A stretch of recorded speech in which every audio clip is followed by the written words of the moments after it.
Fala pessoal, vamos dar sequência ao nosso curso aí, né? Nessa aula a gente vai estar falando sobre operadores.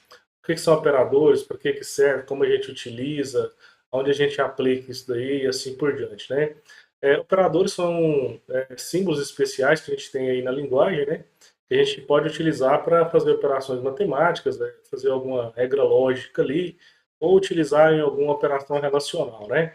Então, eu destaquei aí nessa imagem os principais operadores aí que a gente vai estar utilizando aí no nosso dia a dia e a gente vai entender um pouquinho aí de cada um, beleza? Aqui é uma aula teórica, depois a gente tem o nosso laboratório, onde a gente vai aplicar a utilização desses operadores aí. Nessa imagem aqui, se você observar, a gente tem 5 tipos de operadores que a gente está destacando na imagem, né? Eu peguei essa imagem nesse endereço aí, nesse link. É uma imagem bem intuitiva e vai ajudar bastante para a gente entender. Então, a gente tem 5 grupos aqui, né, digamos assim. A gente tem o grupo dos operadores aritméticos, operadores relacionais, operadores lógicos, operadores de atribuição e outros operadores, né? Eu vou falar não tão detalhado aqui, para os laboratórios a gente fazer de forma mais detalhada, beleza? Os operadores aritméticos são operadores que a gente vai utilizar aí quando a gente tiver que fazer alguma operação matemática, né, como adição, subtração, alguma divisão e assim por diante. Eu só queria destacar esses 3 últimos operadores aqui, que eles funcionam de forma um pouco diferente, né? Por exemplo, essa porcentagem aí, que a gente chama de operador módulo, também conhecido como resto, a gente utiliza, por exemplo, para pegar o resto de uma divisão, né? Então, quando a gente, por exemplo, quer saber se o número é par ou ímpar, a gente pode utilizar esse operador módulo aí, para a gente poder pegar o resto da divisão e verificar se aquele número é par ou ímpar. Então, a gente tem esse operador aí que é um pouco diferente, né, dos demais aí, tá? E depois a gente tem o mais mais e o menos menos, que são operadores de incremento e decremento. A gente vai ver isso aí na prática, né? Porque também isso aí envolve a questão do pós-fixado, do pré-fixado, se vai somar antes ou depois, e assim por diante. Então, dessa imagem dos operadores aritméticos, aí a gente tem todos os operadores da matemática, além desses outros 3 aí, que funcionam um pouquinho diferente do que a gente já está acostumado aí, beleza? Mas é bem tranquilo, vocês vão tirar de letra isso daí. Depois a gente tem os operadores relacionais, né?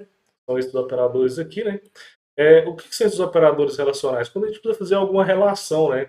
Eu quero, por exemplo, verificar se determinada condição ou determinado valor é maior do que outro valor, se é maior ou igual, se a idade, por exemplo, a idade é menor que determinada regra. Então, eu utilizo esses operadores de relação, né?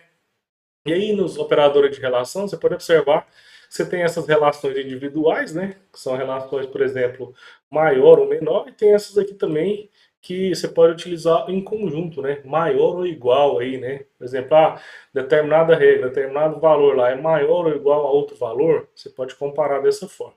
E aqui no início, ó, a gente tem esses outros dois aqui, que a gente utiliza o primeiro para verificar a igualdade, né? Se determinado valor é igual a outro, e o outro é o diferente de igualdade, né? Justamente o diferente, né? Quando eu utilizo a exclamação igual, estou falando, esse valor é diferente desse outro valor, e assim por diante, beleza?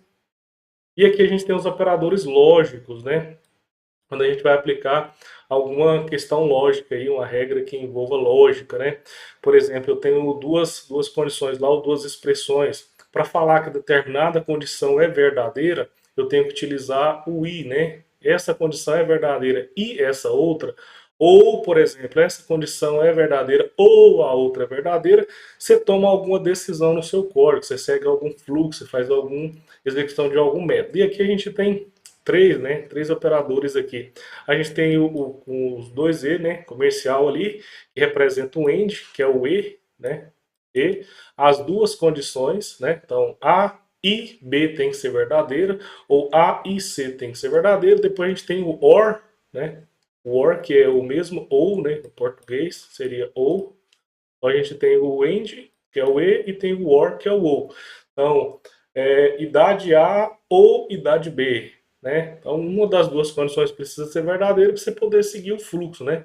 E depois você tem o de negação, né? Que está logo abaixo aí, que eu coloquei aí, ó, not operator. É uma negação. Quando eu tenho alguma expressão lá, para me negar aquela expressão, eu utilizo esse operador aí, que é esse símbolo aqui de exclamação. Beleza? Então eu tenho esses três operadores aqui para operações lógicas. A gente tem outros, só que a gente não vai estar estudando aqui. Eu posso até mostrar nos laboratórios, mas esses aqui são os principais. Nessa imagem está o que a gente mais utiliza no dia a dia, tá? Mais de 90% do nosso dia a dia a gente vai utilizar esses operadores aí, tá? E logo abaixo eu tenho aqui os operadores de atribuição. Atribuição simples e atribuição composta. O que é atribuição composta? Esses operadores aqui, ó, tem dois símbolos aqui, são operações de atribuição composta. E o igual aqui só é uma atribuição simples, né? O que é isso daí? Todas as vezes que eu preciso, por exemplo, preencher algum valor, eu preciso atribuir o valor que eu quero preencher em alguma variável, né? Então eu utilizo o operador de igual, que é a atribuição. Quando eu tenho o sinal de adição e igual, eu faço uma adição com atribuição. A mesma coisa. O sinal de menos com igual é uma subtração com atribuição. O que é isso? Isso reduz muitas das vezes o código que eu preciso colocar ali do lado direito da minha expressão, né? Porque eu já vou aproveitar o valor que eu tenho na minha variável e só reatribuir o outro valor. Então, eu pego o que já tem e reatribuo. Então, por exemplo, se eu tenho um valor lá 5 numa variável, aí eu quero somar e atribuir o valor que está chegando. Então, eu pego 5 que já existe, pego aquele valor 5 que está chegando e somo mais o valor que já está lá. Então, faço adição e atribuo aquele valor lá dentro, né? Mesma coisa para subtração e assim por diante. O sinalzinho de igual sozinho é só para atribuir. Eu tenho, por exemplo, a variável número. Eu preciso setar o valor Henrique dentro dessa variável número. Aí eu só atribuo o valor lá. Beleza? Nos laboratórios vai ficar bem tranquilo. Isso aí vocês vão tirar de letra. Tá? E aqui agora a gente tem outros operadores, né? Esse operador aqui, ele é chamado também de operador ternário. Você tem ali uma exclamação uma interrogação e dois pontos. O que é isso? É os símbolos que a gente utiliza para fazer o operador ternário. Você vai ter uma condição, interrogação, se for verdadeiro é o primeiro valor, se for falso é o segundo valor que vai estar depois dos dois pontos. Beleza? No exercício vai ficar bem tranquilo isso daí. Coloquei aqui no slide algumas informações importantes que a gente precisa ter aí noção delas, né, e gravar também, se possível. Mas o que acontece? Ó, os operadores eles produzem novos valores a partir de um ou mais operandos, tá? Então eu posso ter, por exemplo, entre aspas, aí, a mistura, né? Vamos juntar tudo aí numa expressão só. Por exemplo, eu posso ter uma expressão lá, mais, menos, vezes dividido numa expressão só. Então eu posso juntar tudo e misturar, né? Eu não queria usar a palavra misturar, mas é misturar mesmo. Quero misturar todos os operadores em uma expressão só. Posso fazer isso e aí vai gerar resultados aí diferentes, né? Resultados novos, né? Eu tenho lá 5 mais 5 menos 3 mais 2 mais 8 dividido por 10. Eu posso fazer tudo isso numa expressão só, tá? O segundo ponto aí, ó, eu coloquei sobre atribuições compostas, é justamente aqueles operadores que a gente viu lá. Aqui eu coloquei que eles permitem a gente economizar um trabalho. Não é uma economia muito grande, mas permite, né? Quando a gente for fazer isso, você vai ver. Às vezes a gente pode utilizar eles para reduzir uma expressão nossa, né? Depois eu coloquei aqui o operador de resto, né? Todas as vezes, o operador de resto é o módulo nosso lá, né? A gente utiliza o módulo para pegar o resto de uma divisão, tá? Então a gente vai ver isso daí também. Depois eu coloquei esse ponto aqui, ó. Esse ponto aqui. Esse daqui. Com esse daqui é basicamente a mesma coisa, tá? Todas as vezes que a gente... Isso aqui é importantíssimo. Todas as vezes que a gente utiliza o operador de adição, o maisinho ali, se eu estiver trabalhando com números, ele vai somar. Se eu estiver trabalhando com string, ele vai fazer algo que a gente chama de concatenação, tá? O que é concatenação? A concatenação ela acontece quando você trabalha com string, quando você trabalha com texto. Por exemplo, eu tenho lá nome e sobrenome. Eu quero juntar nome e sobrenome em nome completo, por exemplo. Eu tenho uma variável chamada nome completo, eu quero juntar o nome e o sobrenome da pessoa.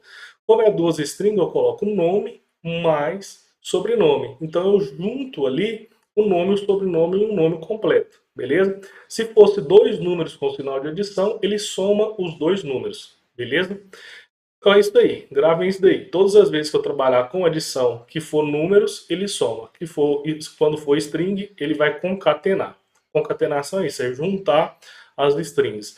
E quando for número, e string na mesma expressão. Aí vai depender da ordem, tá? Vai ter uma prioridade para isso aí, uma precedência aí do que ele vai definir, tá? Isso envolve parênteses, envolve o que vem primeiro, e a gente vai ver isso aí nos exercícios, tá? Aqui embaixo, ó, agora eu coloquei sobre as expressões, né?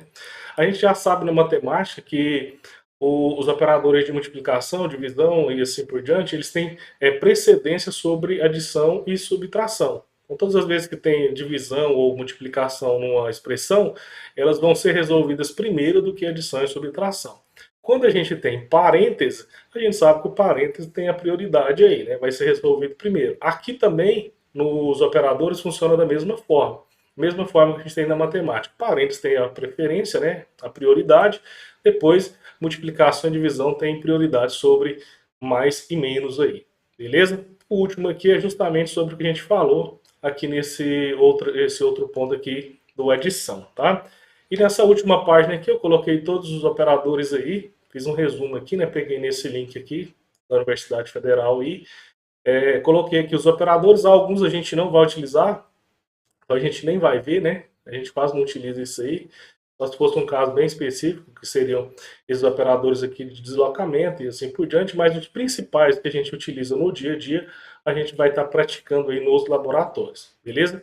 Qualquer dúvida aí que vocês tiverem, podem mandar aí as suas perguntas, seus questionamentos. A gente vai para o laboratório agora, praticar isso daí. Se ficar dúvida no laboratório também, a gente está à disposição. Beleza, pessoal? Um abraço, valeu!